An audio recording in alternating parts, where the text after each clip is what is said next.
Thanks for watching. Don't forget to like, comment, share and subscribe to Mufti Tariq Masood, famous scholar. اور محمد صلی اللہ علیہ وسلم کی تو اللہ نے حفاظت کی ہے. ان پر اعتراضات کیا ہوتے ہیں؟ اس قسم کے اعتراضات ہوتے ہیں کہ اعتراض کرنے والا خود ہی شرمندہ ہوتا ہے. کوئی ایک ڈھنگ کا اعتراض آج تک آپ صلی اللہ علیہ وسلم کی سیرت پر کسی کافر نے بھی نہیں کیا ہے. سب فضول قسم. سب سے بڑا اعتراض جو ہوتا ہے وہی کہ 9 سال کی بچی سے شادی کر لی. اس کا میں جواب لوگوں کو دیتا ہوں جو غیر مسلم گھما پھرا کے یہاں کہ بھئی 50 سال عمر تھی اور نکاح کس سے کیا؟ 9 سال کی. یہ کیا ہے؟ یہ او بھائی جس سے کیا ان کو جب تکلیف نہیں ہے, وہ جب خوش ہیں, تو تمہارے پیٹ میں مروڑ کیوں ہو رہا ہے؟ یعنی یہ اعتراض بھی ہے کہ جس کو پریشان ہونا چاہیے.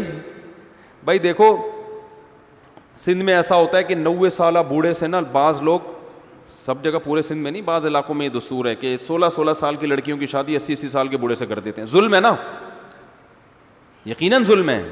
وجہ اس کی ہے کہ بچی تھوڑی اس پہ خوش ہوتی ہے, وہ تھوڑی خوش ہوتی ہے اس پہ, وہ تو کبھی بھی اس سے پوچھو کہ راضی نہیں ہو. یہاں تو امی عائشہ نہ صرف خوش بلکہ ساری زندگی اس رشتے کو اپنے لیے غنیمت سمجھتی رہی ہیں اور عشق اور محبت کی ایسی مثال قائم کی ہے کہ اس سے بہتر مثال میاں بیوی میں قائم ہو نہیں سکتی.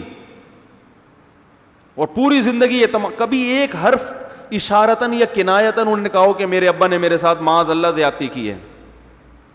تو بھائی وہ محمد صلی اللہ علیہ وسلم تھے, وہ نبی تھے, وہ 50 کیا وہ 80 سال کے بھی ہوتے تو وہ ایک جوان سے 1000 گنا بہتر تھے.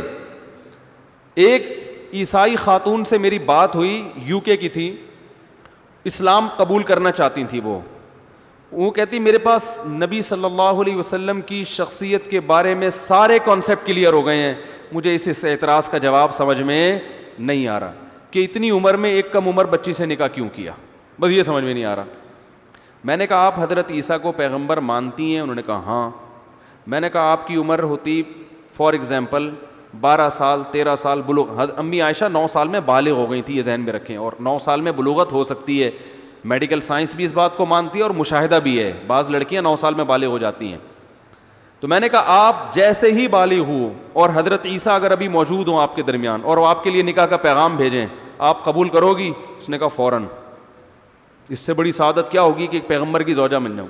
تو میں نے کہا حضرت عائشہ اور ان کے والد چونکہ نبی کو سچا نبی سمجھتے تھے, اور ہمارے ہاں محمد صلی اللہ علیہ وسلم کا مقام حضرت عیسیٰ سے زیادہ ہے, تو جو نہیں سمجھتے ان کو تو اعتراض ہوگا, جو سمجھتے ہیں ان کو اعتراض بولو بھائی نہیں ہوگا. تو وہ کہہ رہی میرا کانسیپٹ کلیئر ہو گیا, جواب سمجھ میں آ گیا مجھے. اب پتہ نہیں مسلمان ہوئی نہیں, اللہ ہی جانے, اللہ کرے ہو گئی ہو ہی گئی ہوگی جب خود ہی کہہ رہی ہے کہ ایک سوال رہ گیا تھا. ٹھیک ہے نا. تو یہ اعتراضات ہیں ان کے.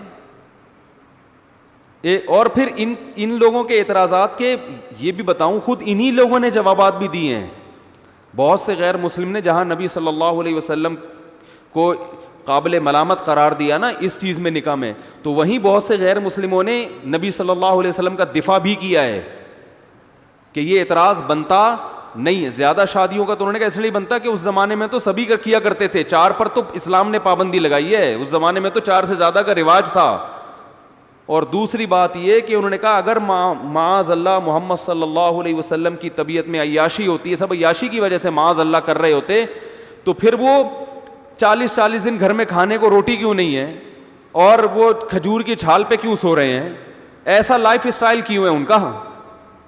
جو عیاش ہوتا ہے صرف ایک چیز میں تھوڑی ہوتا ہے بھائی, ارے ہمارے بہت سے حکمران, سب نہیں, تو جو عیاش ہوتے ہیں تو صرف ایک فیلڈ میں عیاش ہوں گے. وہ عیاش آدمی تو ہر چیز میں ہوس رکھتا ہے, وہ تو چاہتا ہے کھانا بھی مطلب کا ملے اور لائف اسٹائل بھی لگژری ہو, گاڑی بھی بہترین ہو, بنگلہ بھی بہترین ہو. یہ کیسی عیاشی ہے کہ 40 دن کھانے کو نہیں روٹی, اور زوجات کہہ رہی ہیں, بیویاں کہہ رہی ہیں کہ کچھ راشن ڈالیں گھر میں, کچھ مال غنیمت دیں, تو آپ نے فرمایا اسی غربت میں رہنا ہے تو رہو, میں تو اسی فاقے میں زندگی گزاروں گا, ورنہ میں تمہیں طلاق کا اختیار دیتا ہوں, کہیں اور شادی کر لو.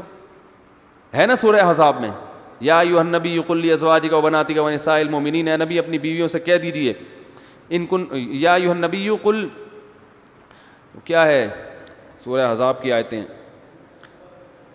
ہیں, وہ بناتی کا نہیں ہے اس میں ہے کہ ان کنتن تردن الحیات الدنیا وزینتہا فتعالینا، اے نبی اپنی بیویوں سے کہہ دیں کہ اگر تمہیں دنیا چاہیے، مال و دولت چاہیے، آؤ میں تمہیں پیسے دے کے رخصت کر دیتا ہوں، طلاق دے دیتا ہوں، پھر جہاں چاہو نکاح کرو عدت کے بعد، اور اگر تم آخرت چاہتی ہو تو اسی غربت میں میرے ساتھ گزارا کرنا پڑے گا۔ یہ ہمیشہ کے لیے بحث ہی ختم کر دیا آپ صلی اللہ علیہ وسلم نے کہ بھائی یہ گھر میں فاقہ ہے، یہ گھر میں روٹی نہیں ہے، کہا بھائی ہمارے پاس تو ایسا ہی ہوگا، ہم بھی بھوکے رہیں گے اور آپ کو بھی بھوکا رہنا پڑے گا۔ تو یہ تو خود غیر مسلموں نے جواب دیا، تو ان کے پاس کوئی اعتراض نہیں ہے۔ کبھی جہاد پر اعتراض کرتے ہیں، اسلام نے تلوار چلائی، تو آپ کیا بم چلا رہے ہو بھائی؟